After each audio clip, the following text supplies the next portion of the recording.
انا بقالي شهور مش عارفه ابدا تشطيب الشقه. الم... انا بقالي شهور مش عارفه ابدا تشطيب الشقه. المواسير باينه والدخله دي كاتمه المكان وحاسه مفيش حل. مشكلتك مش في الشقه، مشكلتك انك محتاجه حد يفكر معماري. اول حاجه بيعملوها architectural planning مبني على الاستخدام والحركه. ازاي الديفوهات دي اختفت عمر؟ ما اختفتش، اتحلت. حلول ذكيه بلس ديزاين صح. كل الشقه متصممه تحت رؤيه واحده. اتفضل يا باشا، عملنا لك الشقه سيمبل زي ما طلبت.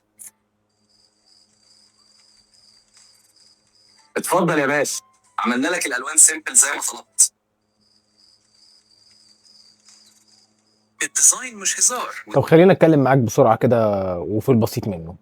انا عارف ان ممكن يكون الاي اي اسهل بكتير ان احنا النهارده نكريت كونتنت، سهل ان احنا نصور، سهل ان احنا نعمل اي حاجه احنا عايزينها ونكريت السين اللي احنا عايزينه بارخص ما يمكن وفي اقل وقت وباقل مجهود. وده كلام محترم وكلام جميل، ودي حاجه تخليني اقول لك يلا يا معلم نعمل ده ويلا بينا نجو ثرو البروسيس. بس لما هنيجي نعمل حاجه زي دي يا جماعه لازم نراعي ان احنا في ليميتيشنز معينه موجوده للاي اي. سنس ان احنا عايزين نعمل حاجه رخيصه فبالتالي لا. كان ايه الصعب ان انا اروح اجيب النهارده واحد راجل يلبس افرول عادي جدا ويفتح باب مكتب ويقوم داخل المكتب وقايل عملت لك يا باشا الشقه سيمبل زي ما انت طلبت. كان الموضوع يبقى بسيط. فاعتقد ان احنا ممكن ده يكون نوع من انواع الاستسهال شويتين ثلاثه او الاسترخاص بشكل او باخر، ودي يمكن تكون حاجه مش لطيفه. انا اسف طبعا لو انا بنتقد حد معين عمل الاعلان ده، لكن انا اتكلم معاك بكل صراحه وبكل اخويه تامه بلا اي نوع من انواع ان احنا يعني نحاول احنا نتعالى على بعض.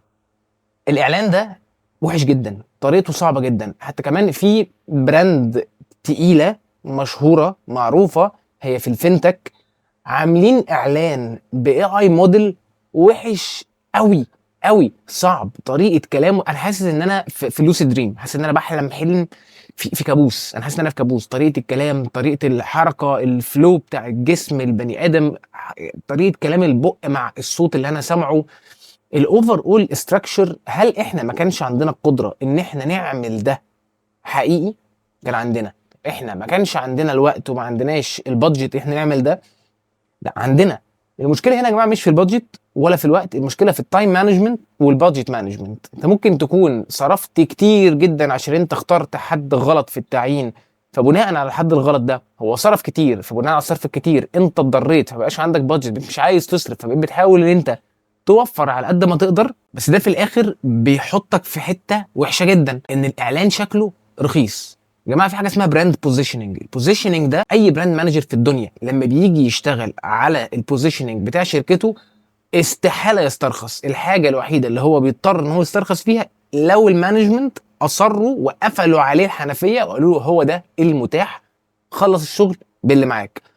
ويا مانجمنت اي دو نوت ريكومند ان انتوا تعملوا حاجه زي دي، عشان في الاخر سمعتكم وشكلكم والماركت بوزيشن بتاعكم بيتضر. لو هنعمل اعلانات بالاي اي وناخد وقتنا نتعب نفسنا نكتب برومبتس مظبوطه، نبيلد كاركتر ونبيلد سين ونبيلد تون اوف فويس وصوت وتكست اللي هو الفي او بتاع الاعلان مظبوط 100%، وبعد كده نعمل الاعلان. وانا ارشح لك حاجه، سجل انت الفي او ببقك عادي جدا بصوتك عادي جدا، خلي الاي اي هو الموديل بتاع الاي اي هو اللي يتكلم على صوتك مش هو اللي يعمل الصوت.